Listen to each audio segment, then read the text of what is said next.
Tepat di bawah kompleks apartemen yang baru buka, ada kedai mie spesial yang baru launching. Mie buatan ibu pemilik kedai bukan cuma enak dan murah, tapi yang paling penting, dia punya anak cewek yang suka pakai stocking sutra putih yang mencolok banget. Makanya, begitu kedai buka, si MC kita langsung jadi pelanggan tetap di sana. Dia makan di sana non-stop selama 3 bulan.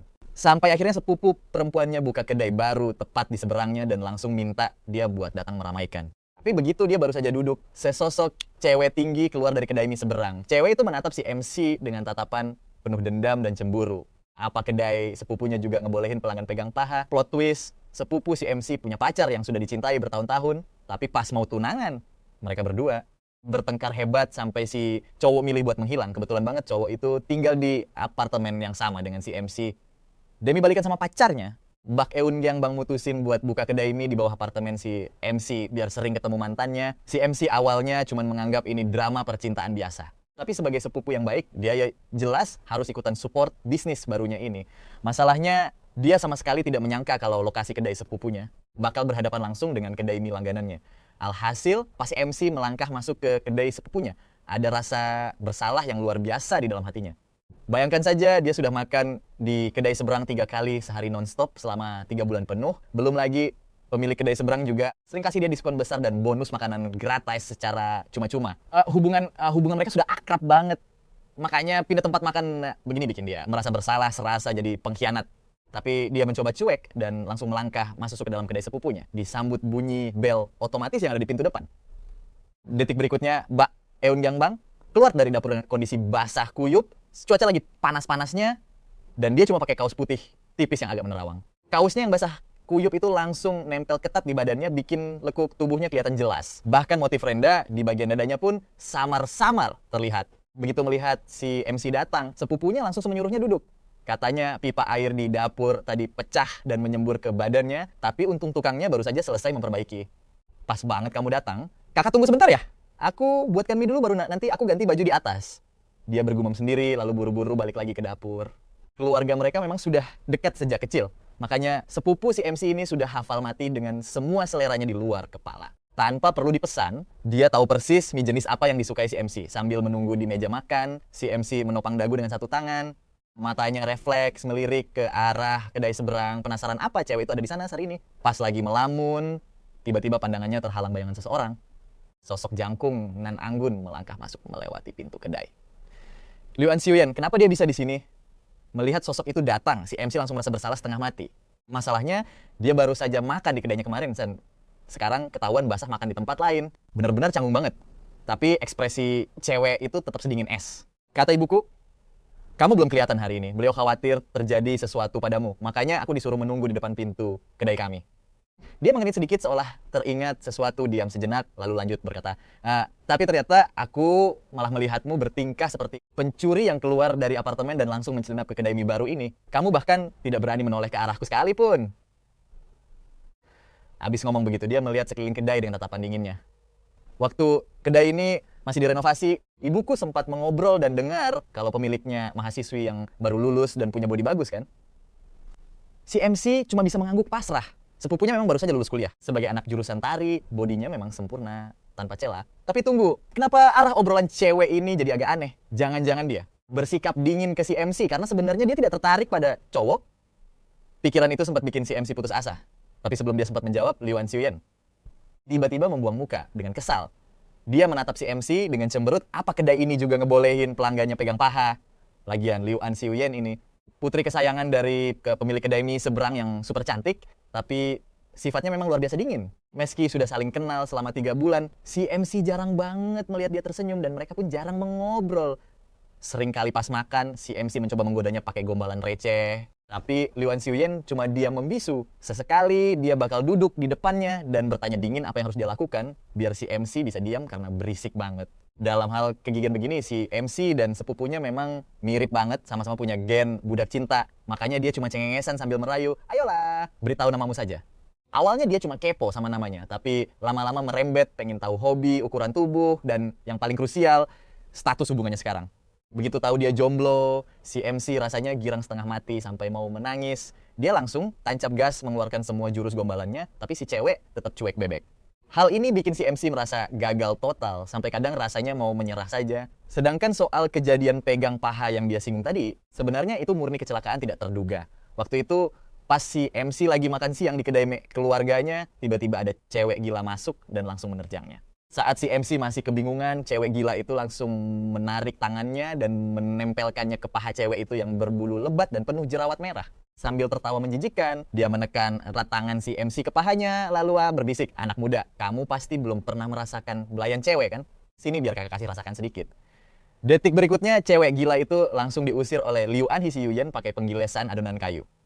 Ibu pemilik kedai juga langsung memanggil polisi buat mengamankan wanita gangguan jiwa itu. Setelah itu, Liu An Hsien menarik si MC ke wastafel buat cuci tangan. Rasa jijik di dadanya bikin dia terus-terusan menggosok tangannya pakai sabun sampai merah. Sambil mencuci tangan, dia mengeluh pasrah kalau tangannya rasanya sudah ternoda dan hancur. Dia rasanya ingin menangis, tapi air mata tidak keluar. Di saat itulah Liu An Hsien yang sejak tadi diam langsung menarik pergelangan tangannya dan menempelkannya ke paha mulusnya sendiri. Padahal saat itu dia sedang memakai celana pendek denim. Dia bertanya dingin apa si MC masih merasa mual, yang langsung dijawab dengan gelengan kepala cepat. Rasanya begitu lembut, mulus, dan kenyal. Detik itu juga trauma akibat cewek gila tadi langsung lenyap, digantikan sensasi luar biasa yang bikin tangannya gemetaran. Si MC mengulurkan tangan kirinya yang tersisa sambil menahan air liur, menatap Liu An Hsien penuh harap, tangan ini juga yang baru saja dipegang oleh cewek itu. Habis itu, Liu An Hsien langsung menyuruh si MC pergi. Dia takut tidak bisa menahan diri untuk tidak menghajar cowok mesum ini. Tapi si MC malah mendekat. Pukul saja pelan-pelan tidak apa-apa kok. Mendengar itu, tatapan mata cewek itu malah jadi makin ketakutan setengah mati. Beberapa hari kemudian, dia tetap datang ke kedainya untuk makan mie seperti biasa. Mungkin karena kejadian kemarin, si pemilik kedai merasa bersalah dan selalu memberinya porsi piring yang jumbo. Bahkan setiap kali Liu An Hsien ada, ibunya menyuruhnya memegang rolling pin dan duduk di depan si MC demi menjaga keamanan pelanggan mereka. Makan mie lezat sambil memandangi cewek cantik benar-benar membuat nafsu makan si MC melonjak drastis. Hanya dalam waktu seminggu saja, berat badannya naik sampai 4 kg. Setelah kejadian itu, si MC malah sengaja mencari celah lagi. Dia beralasan tangan kirinya belum disucikan dan meminta izin untuk menyentuh paha mulusnya sekali lagi. Liu An Hsien menatapnya sambil tersenyum kecut. "Silakan saja, lakukan sendiri." Wah, mendengar itu si MC malah jadi malu sendiri. Tanpa membuang waktu, dia langsung meletakkan mangkuknya dan menaruh tangannya di paha cewek itu, bahkan sempat meremasnya pelan. Cewek itu merengut pasrah melihat kelakuannya. Tapi anehnya, dia tidak menepis tangan si MC sama sekali. Sejak saat itu si MC jadi makin sering mencoba curi-curi kesempatan. Tentu saja permintaannya tidak selalu dikabulkan. Batasannya cuma 2 kali seminggu, ya cukuplah buat mengobati rasa penasaran si MC. Dan di momen ini, mendengar perkataan Liu An Hsien tadi, sebuah ide cemerlang langsung muncul di kepala si MC. Dia teringat pacar sepupunya yang tampan dan rupawan. Sifatnya juga sangat supel dan yang terpenting dia itu tipe cowok, penyuka wanita cantik, persis seperti si MC. Tapi karena sudah punya pacar, paling-paling dia cuma berani melirik cewek-cewek di jalan secara diam-diam. Makanya cara paling gampang buat sepupunya membujuknya adalah dengan langsung memanfaatkan kecantikannya untuk menggoda pacarnya. Tapi si MC sangat paham tabiat sepupunya yang agak lemot dan otaknya polos. Dia pasti tidak pernah terpikir melakukan hal itu. Memikirkan cara jitu untuk memanjakan pacarnya seperti ini jelas mustahil baginya. Berhubung si MC adalah sepupu yang baik, dia berniat mengajarinya sedikit trik. Karena si MC kelamaan melamun, Liu An Hsien mengerutkan dahi lalu bertanya dengan nada kesal, apakah sesulit itu untuk menjawabnya. Si MC pun langsung menggeleng cepat membantah tuduhan itu. Tapi sebelum kalimatnya selesai, Bak Yun Yang Bang mendadak keluar dari dapur sambil membawa semangkuk mie yang masih panas mengepul. Karena baju sebelumnya basah kuyup akibat hawa dapur yang sangat gerah, dia melepas kaos luarnya dan kini hanya mengenakan sehelai celemek masak saja. Kalau cowok lain yang melihat pemandangan ini, mereka pasti langsung berpikir betapa beruntungnya bisa mendapatkan rezeki nomplok seperti ini. Makan mie sekaligus mendapat bonus pemandangan indah di depannya. Tapi si MC tidak berpikiran mesum karena menganggap sepupunya sendiri sudah seperti adik kandungnya. Apalagi dia sudah punya pacar dan harus menjaga kesopanan dirinya, si MC pun langsung menegurnya untuk segera masuk dan memakai bajunya kembali dengan benar. Jangan sampai orang lain melihatnya. Sambil menaruh mangkuk mie, Bak Yun Yang Bang malah tertawa santai dan mengusap keringat di dahinya tanpa merasa risih sedikit pun. Tenang saja, aku tidak memperlihatkannya ke orang lain kok. Detik berikutnya, dia menunjuk noda minyak panas yang tidak sengaja memercik ke pahanya. Kulit putih mulusnya tampak memerah akibat cipratan itu. Dia terpaksa memakai celemek karena cipratan minyak panas sangat perih jika terkena kulitnya. Si MC pun langsung menyodorkan tisu. Tiba-tiba terdengar suara ketus dari arah belakang yang menanyakan perhatian berlebih si MC pada sepupunya itu. Si MC langsung mengangguk mantap. Tentu saja dia peduli, mereka tumbuh besar bersama sehingga si MC harus bersikap seperti kakak yang bertanggung jawab. Namun saat dia hendak menoleh untuk menyapa Liu, begitu dia memalingkan wajahnya, dia melihat Lu Anhe memasang muka super dingin dan langsung berbalik pergi tanpa ragu sedikit pun. Si MC tidak merasa aneh. Soalnya selama ini cewek itu memang jarang mempedulikannya. Bahkan kalau si MC terlalu sering menggodanya, dia bakal langsung pergi begitu saja dengan cueknya. Benar-benar sedingin es batu. Melihat kepergian cewek itu, Bak Anggangbang tampak berpikir keras dan mulai bertanya pada sepupunya, Koan Gon. Dia penasaran apakah cewek barusan adalah Dewi Dingin yang sudah dikejar-kejar si MC selama 3 bulan tapi masih belum kunjung luluh juga. Sambil berlagak sok tahu, si MC menjawab kalau pesona cewek itu memang level tertinggi mulai dari wajahnya yang sempurna hingga membuatnya penasaran dengan bagian lainnya. Rasa penasarannya sudah di ujung tanduk. Setelah menghabiskan MI miliknya, si MC langsung pamit pulang karena kedai milik sepupunya itu tidak memiliki kamar mandi. Kalau mau mandi, sepupunya harus menutup kedai dan pulang ke rumah terlebih dahulu. Padahal perjalanan bolak-balik itu bisa memakan waktu 2 jam. Alhasil, dia berniat menumpang mandi di tempat si MC sambil menceritakan rencananya ingin menyewa salah satu unit apartemen di kompleks yang sama. Usai mengatakannya, wajahnya langsung merona malu membayangkan tinggal berdekatan dengan sang kekasih. Sikap pemalu sepupunya ini sukses membuat si MC langsung bungkam. Padahal sepupunya dan sang pacar sudah lama menjalin hubungan serius, bahkan sudah merencanakan pernikahan dan saling memperkenalkan diri ke keluarga masing-masing. Pihak keluarga si cowok bahkan sempat menyarankan mereka untuk tinggal bersama dulu sebagai masa penjajakan. Tapi Bak Anggangbang menolaknya karena malu. Untungnya si cowok adalah pria terhormat yang sangat pengertian. Begitu ajakannya ditolak sekali, dia tidak pernah lagi memaksa sepupunya untuk tinggal bersama. Akibatnya, jalan untuk membujuk pacarnya yang sedang merajuk kini terasa penuh duri karena dia melewatkan solusi paling jitu. Setelah mie di mangkuknya habis, si MC langsung melangkah keluar kedai, sementara sepupunya masih harus mencuci piring kotor dan merapikan semuanya sebelum kedai ditutup secara resmi. Mungkin butuh waktu sekitar 10 menit lagi. Namun begitu si MC melangkah keluar, dia melihat Luan Heian berdiri tepat di depan kedainya. Begitu melihat kehadiran si MC, cewek itu buru-buru menghampirinya dan bertanya kenapa makan mie saja butuh waktu 2 jam. Padahal biasanya cuma 1 jam. Apakah mengobrol dengannya si asik itu? Si MC pun mengiyakan hal tersebut sambil tersenyum lebar, mengakui kalau dia sampai lupa waktu karena mengobrol. Sambil makan, sepupunya terus menceritakan gosip keluarga. Sebagai pencinta kecantikan sekaligus hobi gosip, si MC sangat menikmatinya, apalagi paman dan bibinya sudah level 10. Dia ini ahli gosip tingkat dewa. Makanya Bak Anggangbang tahu rahasia besar keluarga mereka. Meskipun dia sendiri sih cuek aja. Tapi dia tahu MC kita doyan gosip. Pas dia lagi makan, semua skandal cinta di kampung halaman langsung ditumpahkan. Sumpah ceritanya banyak dan gokil banget. Alhasil, makan siang molor sampai 2 jam lebih. Melihat MC mangut-mangut, Lu Anheyan langsung cemberut, nggak senang. Ya walau aslinya dia emang selalu jutek sih. Jadi mukanya kelihatan biasa aja. Tiba-tiba dia nanya, jadi nanti malam kamu mau makan di tempat dia lagi? MC kita cuma bisa mengangguk pasrah. Yah, mau gimana lagi? Drama gosipnya belum kelar. Sepupunya sengaja gantung cerita biar MC kita kepancing buat datang dan jajan di warungnya lagi. Taktik cerdik.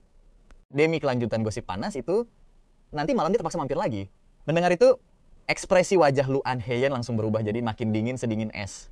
Si MC mikir dia cuma takut kehilangan pelanggan setia, sambil menepuk dada dia meyakinkan, tenang aja, mie buatan Bibi kan paling enak dan murah meriah. Mie di sini tetap nomor 1 di hatiku. Makan di seberang cuma buat cari suasana baru kok. Suasana baru? Lu Anheyan mengulang kata itu. Tanya cewek itu sambil tersenyum sinis, yang baru itu mie-nya atau orangnya? Si MC langsung ngeblank, nggak paham maksud sindiran tajam barusan. Baru aja dia mau nanya dengan polosnya, Lu Anheyan malah nembak pakai pertanyaan maut. Paha sepupumu itu enak gak pas kamu pegang? Yah, biasa aja sih. Dulu waktu kecil, MC dan Bak Anggangbang emang sering berantem. Karena sepupunya kalah kuat, dia suka main curang. Suka mencubit dan mencakar, makanya MC refleks balas memegang pahanya beberapa kali. Ya rasanya lumayan sih, tapi dia tiba-tiba sadar posisi. Sadar kalau dia lagi PDKT sama Lu Anheyan, dia langsung buru-buru meralat ucapannya. Tapi tenang, paha dia jelas gak ada apa-apanya dibanding punyamu. Lu Anheyan tersenyum sinis, menyindir si MC yang sampai repot-repot bikin perbandingan segala. Jelas dong. Jawab si MC sambil menepuk dadanya bangga. Sambil melirik ke arah apartemennya, dia mulai melancarkan aksi modus. Kedai ini lagi sepi nih. Bibi pasti bisa urus sendiri kan? Mau mampir ke rumahku buat nonton film nggak? Kebetulan baru nemu film horor yang seru banget nih. Dari kecil mental MC kita emang sekuat baja. Dia suka banget nonton film horor. Biasanya teman-teman yang ikutan nonton bakal menjerit ketakutan. Kalau nonton bareng Lu An Hye-in, cewek itu pasti bakal ketakutan juga. Lalu dia bakal langsung meluk erat tubuh MC kita. Dan setelah itu, usap dulu tuh liurmu. Teguran Lu An Hye-in langsung membuyarkan khayalan indahnya. Si MC mengerjapkan mata, masih belum menyerah dengan rencana modusnya. Dia pun mencoba merayu sekali lagi, beneran gak mau ikut nih. Film horornya dijamin seru banget loh. Tapi cewek itu cuma menggeleng dingin dan menolak tegas. Tanpa basa-basi, dia langsung berbalik arah. Dia berjalan masuk ke kedai keluarganya tanpa ragu. Di saat bersamaan, sepupu konyolnya baru selesai beres-beres, menutup toko, lalu berlari menghampiri. Sambil berlari lebar, dia berteriak kegirangan, asyik nonton film horor. Ayo kita berangkat, aku mau ikutan nonton di rumahmu sekarang juga. Tapi aku mau numpang mandi dulu ya di rumahmu. Mendengar kata-kata itu, langkah kaki Lu An Hye-in yang belum jauh langsung terhenti seketika. Tapi si MC nggak sadar. Dia sama sekali nggak menyadari reaksi cewek itu. MC malah mengangguk santai dan bilang kalau di rumahnya masih banyak stok camilan dan bir dingin. Jadi mereka bisa nonton sambil pesta kecil-kecilan. Begitu mendengar kalimat itu, Lu An Hye-in langsung putar balik dan berjalan cepat ke arah mereka. Sambil cemberut dengan aura dingin yang menusuk, dia menginterogasi, kamu beneran mau membiarkan dia nonton film horor di rumahmu? Bahkan kalian berdua mau minum bir bareng juga. Si MC merasa ini hal biasa, baginya nonton film horor sendirian itu emang kurang seru. Apalagi dia nggak gampang mabuk cuma karena bir. Kombinasi nonton sambil makan dan minum jelas jauh lebih santai dan nikmat rasanya. Makanya dia mengangguk mantap dan balik bertanya, iya emang ada masalah. Tapi entah kenapa, setelah mengucapkan itu, dia merasa hawa di sekitarnya makin membeku. Tatapan Lu An Hye-in berubah menjadi luar biasa dingin. Sebelum sempat MC mencerna situasi, cewek itu cuma bergumam ketus. Terserah kamu deh, lalu pergi. Langkah kakinya cepat sekali. MC tadinya berniat mengejar, tapi dia takut kalau terlalu agresif malah bikin cewek itu risih dan menjauh. Lagi pula kata internet, PDKT itu butuh trik tarik ulur. Akhirnya dia menahan diri dan mengajak sepupunya naik ke atas untuk mulai nonton. Bak An Gangbang memutuskan mandi dulu sambil memeluk tumpukan baju ganti. Sepupunya yang santai itu langsung masuk ke dalam kamar mandi tamu. Sementara itu, si MC sibuk menyiapkan camilan, bir dingin, dan mencari film horor yang pas di ruang tamu. Tapi tiba-tiba bel pintu apartemennya berbunyi. Saat pintu dibuka, kejutan. Lu An Hye-in berdiri tepat di depannya sambil membawa semangkuk mie hangat yang aromanya menggugah selera. Katanya ini menu baru racikan ibunya. Sebagai pelanggan setia, ibunya bersikeras kalau MC kita harus jadi orang pertama yang mencicipi menu baru ini. Dengan bibir cemberut dan wajah setengah terpaksa, dia beralasan kalau ini semua murni perintah ibunya. Dan ibunya emang selalu baik banget ke dia. Setiap kali ada eksperimen menu baru, MC pasti selalu jadi kelinci percobaan pertama. Makanya dia gak curiga sedikit pun dengan alasan cewek itu. Dia pun menerima Ami tersebut dengan gembira dan iseng menawarkan lagi, beneran gak mau masuk dulu buat ikutan nonton film horor bareng? Seperti dugaan, Lu An Hye-in langsung menolak mentah-mentah dan bersiap pergi. Tapi mendadak langkahnya terhenti lagi seolah mengingat sesuatu yang penting. Sayup-sayup terdengar, suara gemercik air mengalir dari dalam rumah. MC langsung menunjuk ke arah kamar mandi tamu, mengisyaratkan kalau sepupunya lagi mandi. Lu An Hye-in bertanya dengan nada serius, Ko An-gonen, kamu beneran udah mikir matang-matang? Si MC malah melongo nggak paham maksudnya. Cewek itu memejamkan mata sambil menarik napas dalam-dalam. Untuk meredam emosinya, dia bertanya pelan, jadi kamu beneran bakal membiarkan dia nonton film horor berdua saja di rumahmu? MC kita langsung mengangkat kedua tangannya dengan santai. Ya habisnya kamu sendiri yang gak mau ikut. Jawabnya sambil pasang tampang kecewa yang dibuat-buat. Tapi tepat saat itu juga, pintu terbuka dan sepupunya keluar hanya dengan memakai baju tidur super mini. Dengan santai si cewek jalan gontai ke ruang tamu. Dia langsung buka botol bir terus minum banyak-banyak tanpa beban. Mungkin gara-gara dengar suara berisik itu, dia langsung menoleh ke arah pintu. Dia bilang dia tahu kalau cewek itu adalah Lu An Hye-in, anak pemilik kedai mie seberang. Lu An Hye-in cuma bergumam pelan. Dia juga tahu nama sepupunya, Bak An Gangbang. Habis itu, Bak An Gangbang tidak banyak bicara lagi dan langsung melambaikan tangan memanggil kakaknya, Ko An-gonen, agar mendekat. Film horornya sudah mau mulai dan kalau sibuk dia tidak mau mengganggu lagi. Lu An Hye-in langsung pergi tanpa memberi kesempatan bagi Ko An-gonen untuk bicara. Begitu sepupunya selesai bicara, Lu An Hye-in langsung berbalik dan pergi begitu saja. Ko An-gonen merasa sangat menyesal karena melewatkan kesempatan emas seperti ini.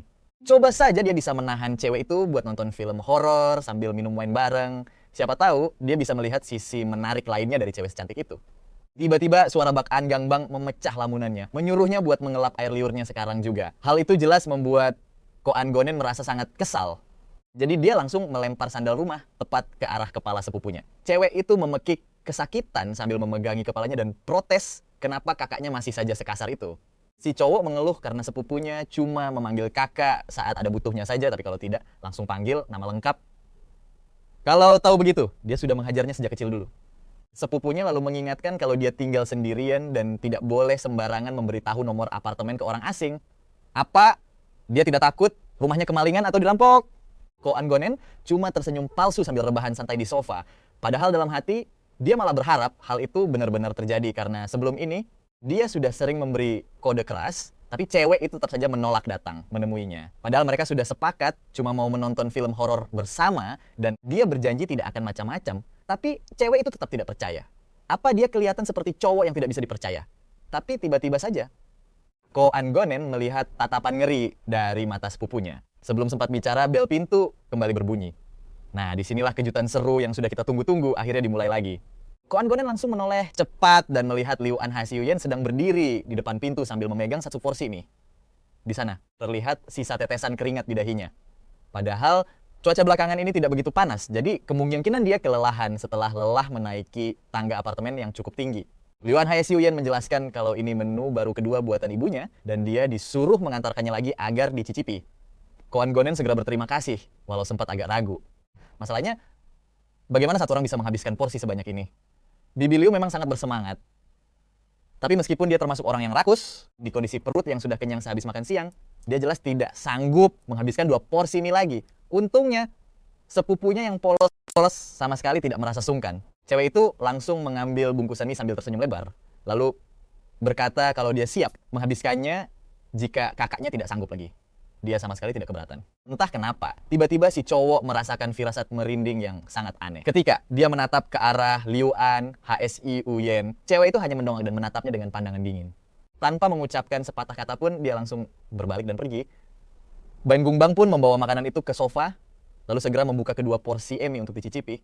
Rasanya ternyata mirip sekali. Hanya saja, satu mangkuk agak lebih pedas dan satunya lagi sedikit hambar. Tepat di saat si cowok ingin melanjutkan nonton film horor bersama sepupunya, bel apartemen mendadak berbunyi lagi. Ko Anggonen dan Bak En Gungbang saling bertatapan heran, lalu mereka segera berjalan ke depan.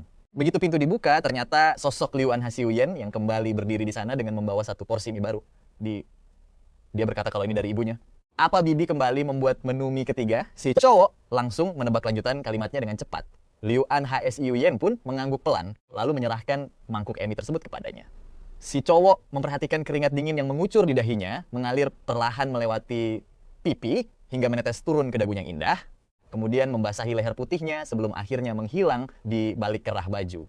Pemandangan seksi itu membuat si cowok menelan ludah, lalu dia pun mencoba peruntungannya sekali lagi.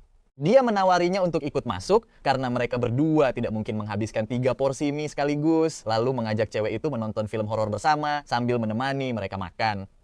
Sekaligus membantu menghabiskan sisa makanannya. Awalnya si cowok mengira kalau Liu Anhasiuyen bakal menolak ajakan itu, tetapi cewek itu tampak berpikir sejenak, lalu langsung melangkah masuk ke dalam sambil bergumam setuju. Dia beralasan tidak ingin membuang-buang makanan yang sudah dibuat ibunya dengan sepenuh hati demi resep baru ini. Akhirnya cewek itu mau tinggal untuk menonton bersama. Tapi jujur saja, kalau kita perhatikan sepupunya Bak En Gungbang, kehadirannya malah menjadi pengganggu rencana indahnya. Benar-benar seperti obat nyamuk yang menyebalkan. Awalnya, si cowok dan sepupunya duduk bersebelahan dengan menyisakan satu tempat kosong di sebelah mereka. Bukan karena dia mau sok jual mahal, justru dia sangat berharap cewek itu bisa duduk di dekatnya. Bahkan kalau bisa di pangkuannya sendiri. Tapi dia takut tindakan agresifnya malah membuat cewek itu ketakutan dan kabur. Makanya dia memilih bermain santai saja. Tapi siapa sangka tanpa berkata apa-apa, Liu Anhasiuyen malah langsung menyelinap masuk dan duduk tepat di antara mereka berdua. Dia memaksa memperlebar celah sempit itu lalu duduk santai. Karena jarak mereka sangat dekat, si cowok sampai bisa merasakan kehangatan yang memancar dari kulit mulus cewek itu. Dia mencoba menahan rasa girang di hatinya agar tidak terlihat seperti cowok mesum di depan Liu Anhasiuyen. Setelah menarik napas panjang untuk menenangkan diri, dia langsung menekan tombol putar untuk memulai filmnya. Pilihan filmnya adalah genre horor yang sangat sadis, dan baru beberapa menit berjalan, sepupunya sudah menjerit ketakutan setengah mati, sampai-sampai seluruh tubuhnya hampir merosot masuk ke pelukan Liu Anhasiuyen. Di momen inilah si cowok menyadari kalau rencana awalnya sudah gagal total. Kalau tahu begitu, dia pasti akan pura-pura ketakutan agar bisa memeluk cewek itu duluan. Tapi Liu Anhasiuyen tampaknya tidak suka disentuh orang lain. Jadi saat sepupunya mendekat, dia malah sengaja bersandar ke arah si cowok dengan tatapan risih yang jelas. Walaupun sepupunya agak lemot, dia masih tahu diri dan bisa membaca situasi dengan baik. Karena tahu cewek itu merasa tidak nyaman, sepupunya langsung berdiri, menyelimuti dirinya sendiri, lalu memilih duduk di sisi lain si cowok. Tapi tepat setelah dia memindahkan posisinya, hantu perempuan menyeramkan mendadak muncul di layar televisi. Wajah hantu itu menempel sangat dekat, membuat sepupunya menjerit sangat histeris ketakutan.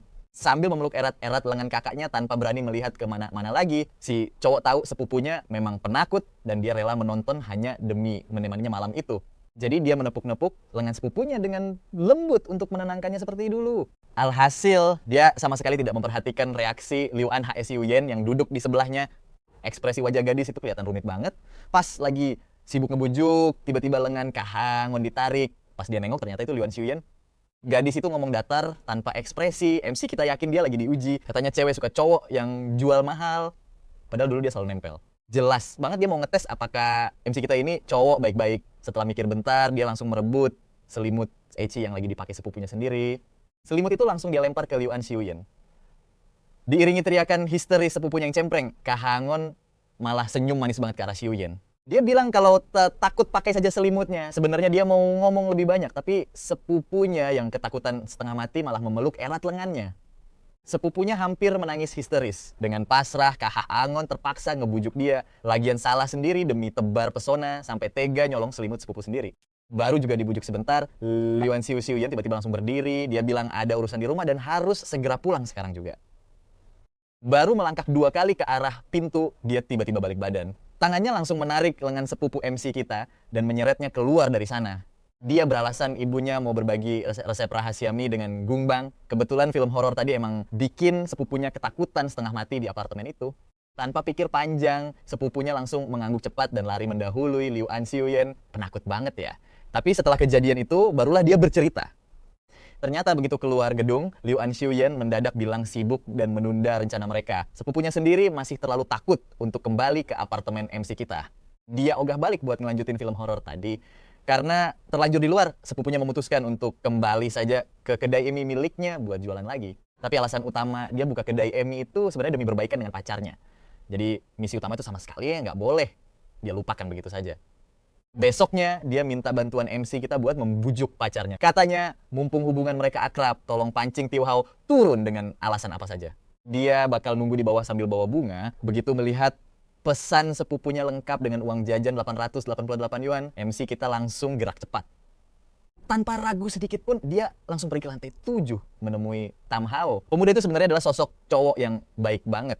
Mereka berdua sering curhat, jadi MC kita paham betul masalahnya. Tam Hao bertengkar dengannya hanya karena merasa pacarnya itu terlalu kaku dan polos. Padahal mereka sudah mau menikah, tapi gadis itu selalu pura-pura tidak paham isyaratnya. Sampai-sampai Tam Hao takut dirinya kena penyakit yang tidak bisa disembuhkan. Tam Hao curhat kalau dia bukannya mau mengkritik, tapi khawatir pacarnya sakit dan menyembunyikannya. Kalaupun benar begitu, dia siap membawanya ke rumah sakit untuk diobati. Dia menghela napas pasrah, lalu mendadak menghentakkan kakinya dengan kesal karena merasa sepupu MC kita itu benar-benar sangat polos dan bodoh. Waktu terakhir kali dia menyentuh pahanya saja. Wajah gadis itu langsung merah padam dan bilang hal seperti itu tidak baik dilakukan. Padahal kan pacar sendiri. Masa menyentuh paha pacar sendiri saja dilarang? Kalau kali ini dia tidak membujuknya dengan benar, Tam Hao benar-benar tidak akan memaafkannya begitu saja. MC kita pun setuju dan berniat menasihati sepupunya nanti. Dia yakin gadis itu tidak sebodoh itu. Pas mereka berdua mau turun ke lantai bawah, Tam Hao tiba-tiba teringat kalau ponselnya ketinggalan di atas dan meminta MC kita untuk menunggu sebentar di lobi apartemen saja. Pemuda itu langsung masuk kembali ke dalam lift tanpa sempat didebat. Lagian, masalah pasangan muda ini tergolong sepele, jadi MC kita santai saja melangkah keluar. Di sana dia melihat sepupunya yang polos sudah menunggu sambil membawa buket tulip kesukaan Tam Hao. Dia langsung bertanya kenapa pacarnya belum turun juga. Karena keluarga memanggilnya Hao Hao, sepupunya pun ikut memanggilnya Tio Hao. MC kita menjelaskan kalau ponsel cowok itu ketinggalan di atas. Dia pun tergerak memberikan sedikit bantuan nasihat. Dia mengingatkan kalau Tio Hao tidak benar-benar marah, tapi sepupunya harus PK dan berhenti bersikap kaku. Kalau tidak, hubungannya bisa gawat, jangan terlalu sering jual mahal di saat seperti ini. Mendengar nasihat itu, si sepupu mengangguk meskipun agak bingung. Dia berjanji akan menuruti semua kemauan pacarnya mulai sekarang. Tepat saat itu juga, Liu An Yuyen terlihat berjalan mendekat dengan wajah dinginnya. Dia langsung mendekati sepupu MC. Sambil merengut kesal, Liu An Yuyen menegaskan kalau cuma dia yang boleh memanggil nama Tio Hao. Habis ngomong gitu, dia langsung melirik MC. Karena Tumbuh bersama sejak kecil, MC tahu kalau gadis itu sebenarnya sedang cemburu. MC langsung buru-buru menenangkan suasana dan mengiyakan omongannya. Mendengar hal itu, barulah gadis itu merasa puas dan kembali tenang. Sepupunya memeluk erat buket bunga itu dengan penuh harap. Tapi Liu Anxiuyen menyindir bilang dia sengaja menunggu keadaan sepi sebelum menyerahkannya. Sambil menyalahkan MC karena dianggap merusak momen romantis itu, Liu Anxiuyen tiba-tiba menatapnya dengan tatapan mata yang sangat sulit diartikan. MC sendiri bingung mengartikannya. Sementara sepupunya mengangguk polos sambil memperingatkan Xiuyen agar tidak mengacaukan rencananya dengan Tio Hao nanti. Kali ini Liu Anxiuyen tidak menjawab. Dia malah menatap buket bunga tulip itu, lalu mendongak menatap MC kita lagi. Dia bilang tulip itu beracun dan menyuruh untuk tidak sering membelinya. MC kita hanya bisa mengangguk pasrah mendengar peringatan aneh itu. Omongan itu terdengar aneh bagi Haangon karena dia kan jomblo. Lagian, mana mungkin bunga di tempat terbuka bisa meracuninya sampai mati. Tapi sepupunya malah kepikiran serius dan takut kesehatan Tio Hao terganggu.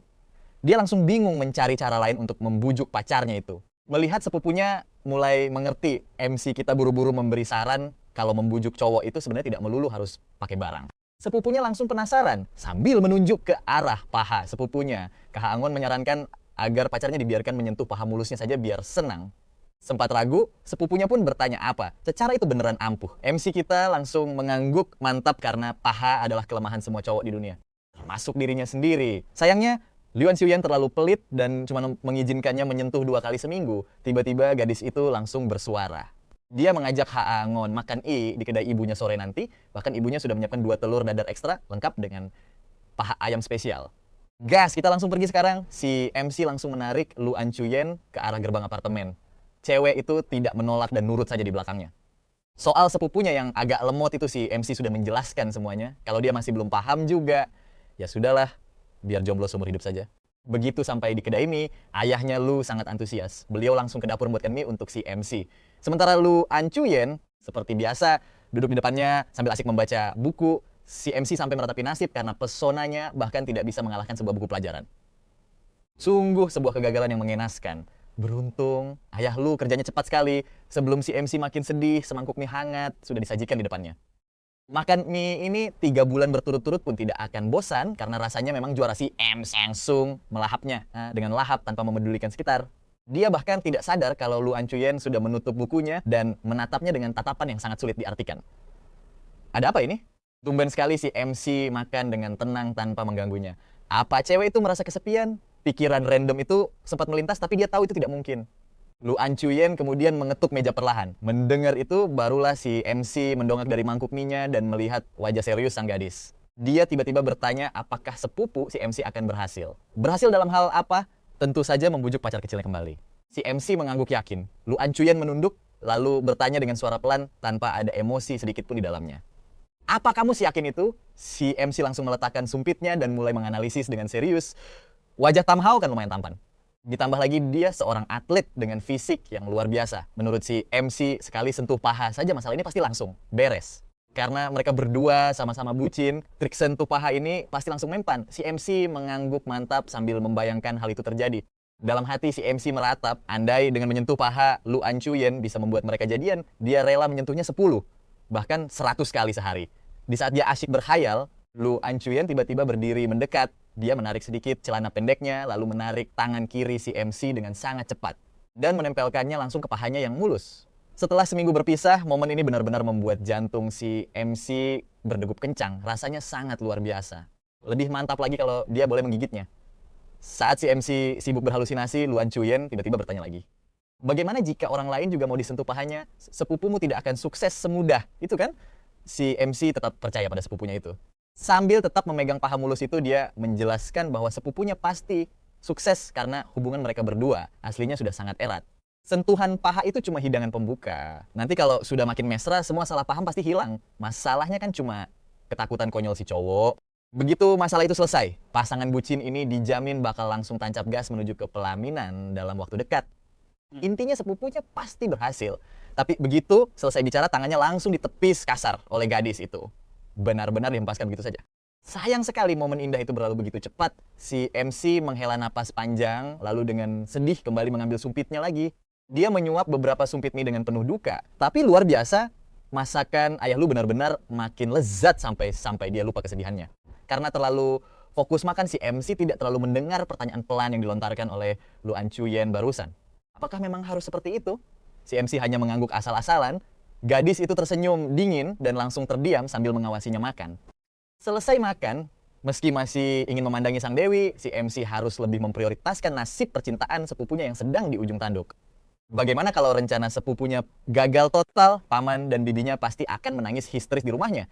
Maka setelah membayar makanan, dia pun bersiap pulang. Namun baru saja ingin melangkah pergi, Luan Chuyen tiba-tiba mengejarnya dan menghalangi jalannya sambil berkata dengan wajah sangat serius, "Tunggu aku." Menunggu apa? Si MC bingung, tapi dia tetap tersenyum dan mengingatkan sebelum pulang sambil terus menoleh ke belakang berkali-kali. Ternyata sepupunya memang hebat. Hari itu hubungan mereka langsung berkembang pesat. Sepasang kekasih itu kini sudah tidak memiliki salah paham lagi. Mereka bahkan mulai sibuk membahas tanggal pernikahan. Saat si MC mampir ke kedai mie, sepupunya tampak tersenyum bodoh karena sedang mabuk cinta.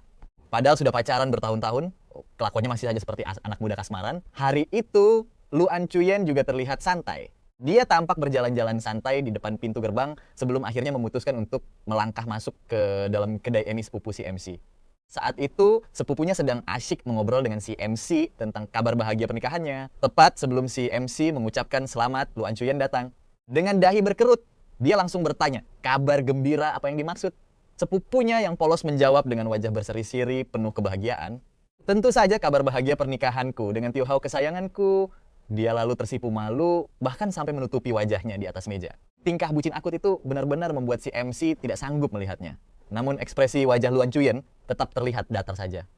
Dia mendadak melontarkan kalimat pedas bahwa sebelum menikah segalanya bisa berubah jika pasangannya nanti menemukan orang lain yang jauh lebih baik. Kata-kata pedas itu langsung memicu amarah sepupunya. Dia langsung berdiri tegak dan memprotes dengan nada bicara yang sangat serius. Apa maksudmu? Dia tidak akan membutuhkanku lagi setelah bertemu orang lain. Aku ini sangat hebat dan dia sangat menyukaiku. Tahu, melihat tingkah sepupunya yang sedang dimabuk cinta, membuat si MC hanya bisa menepuk jidat dan menundukkan kepalanya karena merasa sangat malu. Alhasil, dia melewatkan raut wajah sedih Luan Chuyen saat itu. Ketika si MC mendongak, gadis itu ternyata sudah pergi meninggalkan tempat. Hari belum gelap, tapi kedai mie milik keluarga Luan Chuyen sudah tutup lebih cepat. Saat si MC mampir ke sana, gadis itu sedang tidak ada. Setelah selesai makan, MC kita bersiap untuk langsung pergi. Tapi begitu dia melangkah keluar pintu, tiba-tiba saja Luan Chuyen memanggilnya.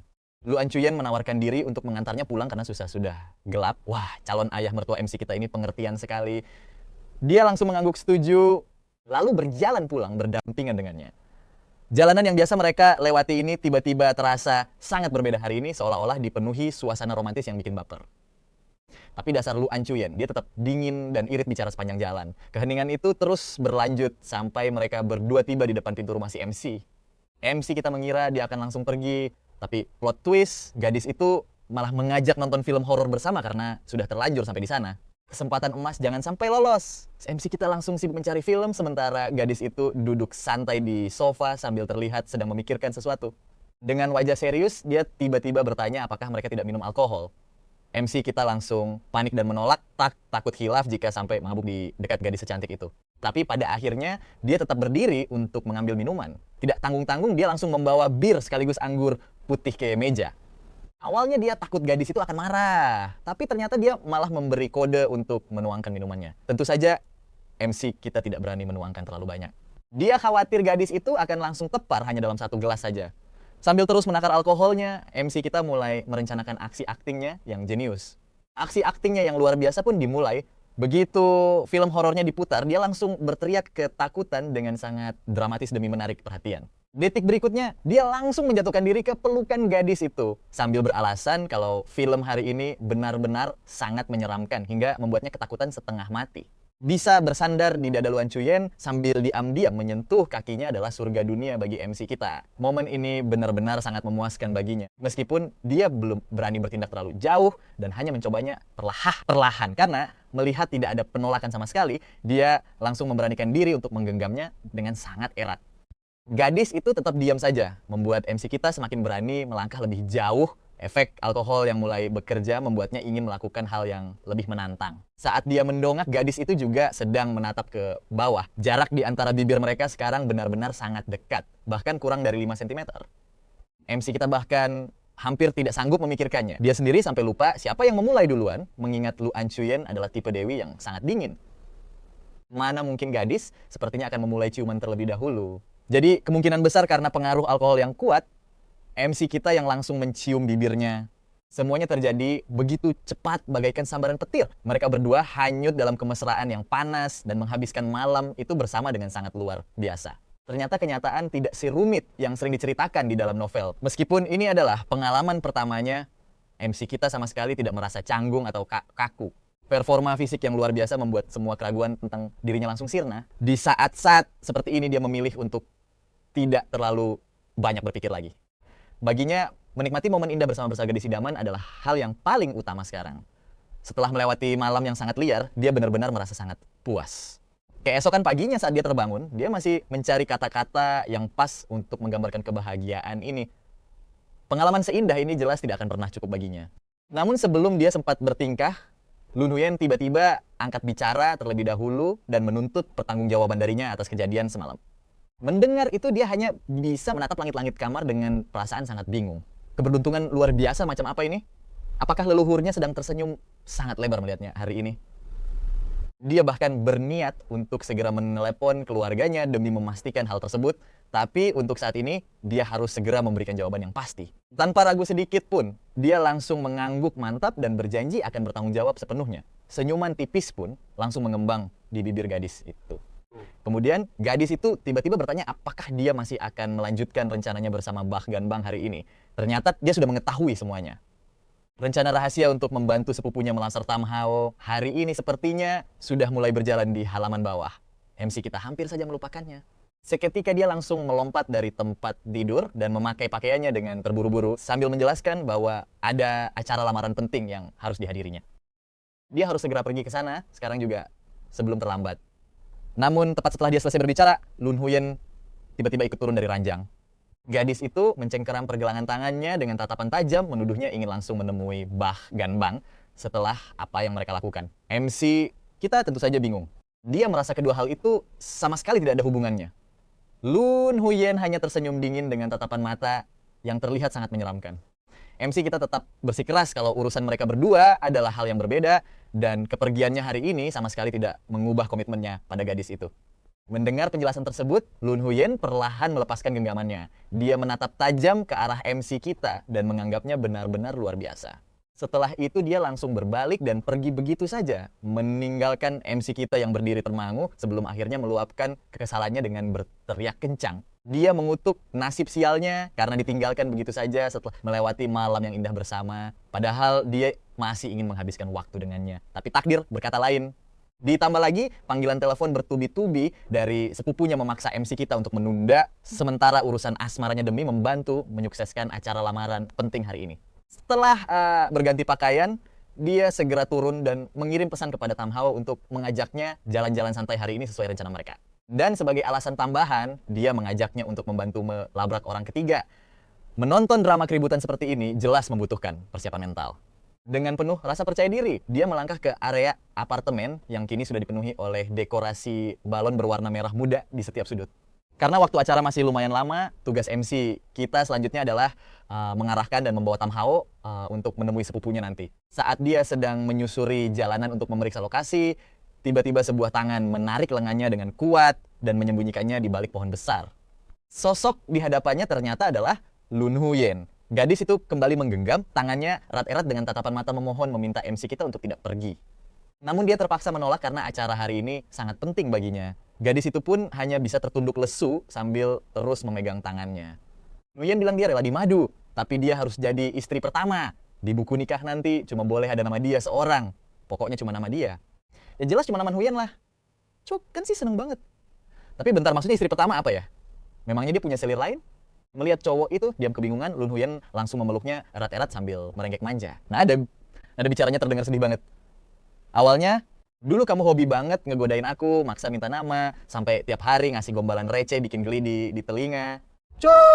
Gan terpaksa belajar gombal dari internet gara-gara nggak punya pengalaman cinta sama sekali. Tapi siapa sangka, taktiknya malah melenceng jauh tanpa disadari. Padahal gombalannya itu receh mampus, tapi anehnya bikin hati Huyen dug-dugan parah. Dia bahkan nggak berani menatap mata Chogan karena takut mukanya ketahuan merah. Wah, ternyata si Neng Guli sudah naksir lama. Pas Nuyen hampir diganggu preman dulu, Chogan marah besar sekaligus ketakutan setengah mati. Saat itulah dia sadar kalau dia benar-benar jatuh cinta. Tapi karena takut Chogan cowok playboy yang gampang bosan, dia sengaja jual mahal.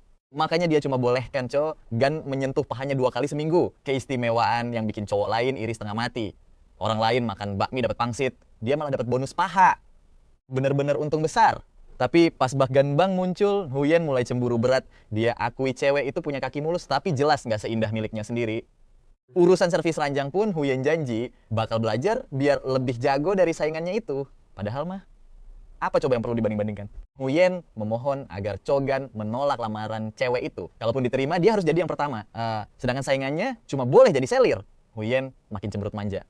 Ini pertama kalinya dia jatuh cinta setengah mati, tapi malah mengira dapet cowok buaya darat. Rasanya dia pengen nangis sesenggukan saat itu juga, tapi harus ditahan sekuat tenaga. Dia takut Chogan yang cuek itu malah bakal membandingkannya dengan Bas Ganbang yang jauh lebih anggun dan feminin. Mendengar penjelasan panjang lebar itu, Chogan baru sadar ada kesalahpahaman besar. Baru saja dia mau angkat bicara untuk menjelaskan. Tiba-tiba suara tepuk tangan meriah terdengar dari area lamaran di dekat sana. Sontak mereka berdua langsung menoleh ke arah yang sama. Di sana, Bak Ganbang dan Tam Hao lagi cuman mesra banget. Nuyen melotot syok gak percaya. Sementara Chogan malah ketawa ngakak melihat kepolosan pacarnya. Dia pun langsung menjelaskan, Huyen sayang, kamu tahu nggak kalau Bas Ganbang itu sebenarnya sepupu kandungku sendiri? Sepupu kandung loh. Jadi lamaran yang dia maksud itu buat pria lain. Chogan pun langsung merengkuh pinggang ramping gadis itu. Menunduk lalu mendaratkan kecupan manis di bibirnya. Karena bagi Chogan, cuma ada Huyen seorang sejak pandangan pertama. Pagi hari pun tiba. Sejak malam penuh gairah yang membara itu, posisi Chogan di kedai bakmi keluarga Lu berubah drastis. Dia bukan lagi sekadar pelanggan biasa, melainkan sudah resmi jadi calon menantu kesayangan tante Lu yang dimanjakan habis-habisan. Tiap pagi, Chogan nggak perlu capek antre lagi. Cukup buka pintu kamar, semangkuk bakmi hangat dengan 2 telur ceplok berbentuk hati sudah tersaji rapi di rak sepatu. Lengkap dengan surat kecil tulisan tangan Han Uyen yang manis. Habis makan langsung turun ke bawah bantu aku di kedai ya. Awas kalau berani melirik paha cewek lain. Chogan makan sambil senyum-senyum sendiri membacanya. Siapa sangka Dewi S yang dingin kini berubah jadi ratu cemburu yang menggemaskan. Di kedai, Huyen tetap pasang muka datar andalannya, tapi matanya nggak pernah lepas dari sosok Chogan yang sibuk melayani pembeli. Suatu hari, datanglah gerombolan siswi sekolah yang centil. Mereka terus memuji ketampanan pelayan tampan kita ini, bahkan berniat minta akun media sosialnya segala. Chogan cuma bisa garuk kepala sambil senyum canggung. Tiba-tiba, Huyen keluar dari dapur sambil membawa penggilas adonan andalannya. Tanpa sepatah kata pun, dia mendekat mengangkat satu kaki Chogan ke atas bangku kosong di sebelah mereka, lalu mulai memijat betisnya langsung di hadapan semua orang. Kapek ya sayang? Biar kupijat dulu. Nanti malam kita lanjut lagi di rumah ya. Sontak wajah para siswi langsung merah merona. Buru-buru bayar lalu ngacir pergi ketakutan. Chogan cuma bisa geleng-geleng kepala heran. Huyen sayang kalau begini, terus bisa-bisa jatuh umurku, makin pendek tahu. Huyen melirik tajam sambil mengerjapkan matanya yang indah. Kenapa? Kamu mau protes kalau papaku nggak sempuk paha anak-anak sekolah yang tadi? Nggak mungkin lah. Pahamu itu paling top tier sedunia. Chogan langsung merayu sambil cari kesempatan mencoleknya. Tapi tangannya langsung digebuk pakai kayu adonan. Kerja dulu. Nanti malam pas di rumah baru boleh pegang 10 kali. Babak baru pun dimulai di hari pernikahan sepupunya. Saat pernikahan Megah Bach Ganbang dan Tam Hao digelar, Chogan dan Huyen tentu saja dipercaya menjadi pendamping pengantinnya. Sambil menunggu acara dimulai, Tam Hao langsung menarik Chogan ke sudut ruangan dengan ekspresi yang sangat misterius. Bro Cho, denger-denger dulu, Kak Huyen sempat cemburu berat ya? Dia mengira kalian pacaran sampai hampir maksa bikin surat pernyataan bermaterai. Chogan mengangguk dalam hati sambil menahan tawa membayangkan kejadian konyol itu. Saat kedua pria itu asyik tertawa terpingkal-pingkal, tiba-tiba Huyen sudah berdiri tegak di belakang mereka dengan tatapan maut. Gaun pengiring berwarna hijau zamrud menonjolkan lekuk tubuh indahnya yang begitu seksi. Dia menatap Tam Hao dengan dingin lalu berucap tajam, "Jangan racuni otak Chogan dengan ajaran sesatmu ya. Awas kalau berani ngajak, dia pergi menangkap pelakor tapi dandan nekat, rapi mirip mau pesta lagi. Nanti aku suruh mama kasih kamu bakmi isi cabai rawit semua." Tam Hao langsung merinding ketakutan lalu buru-buru kabur menyeret pengantinnya pergi. Malam itu di balkon luar rumah, embusan angin sepoi-sepoi bertiup lembut membawa aroma bunga yang begitu harum. Huyen pun menyandarkan kepalanya di bahu Chogan. Kakinya yang jenjang diletakkan santai di atas paha cowok itu. "Sayang, apa kamu menyesal sudah makan bakmi di rumahku?" selama 3 bulan. Sampai akhirnya terikat denganku seumur hidup begini, Shogun langsung memeluk erat tubuh gadis itu lalu mengecap keningnya dengan penuh kasih sayang. Ya, aku menyesal. Aku menyesal kenapa nggak makan bakmi di rumahmu sejak 3 tahun lalu. Biar bisa megang pahamu lebih cepat. Huyan tertawa renyah mendengar jawaban itu. Cewek itu berbisik manis ke telinganya. Mulai sekarang jatah harianmu bakal naik jadi sekali sehari. Deal? Tapi serius deh. Masa cuma sekali? Harusnya minimal 3 kali dong. Persis kayak 3 porsi mie waktu itu, tawa pasangan muda ini perlahan menghilang di telan malam. Di tengah kompleks apartemen yang sunyi, kedai mie spesial itu masih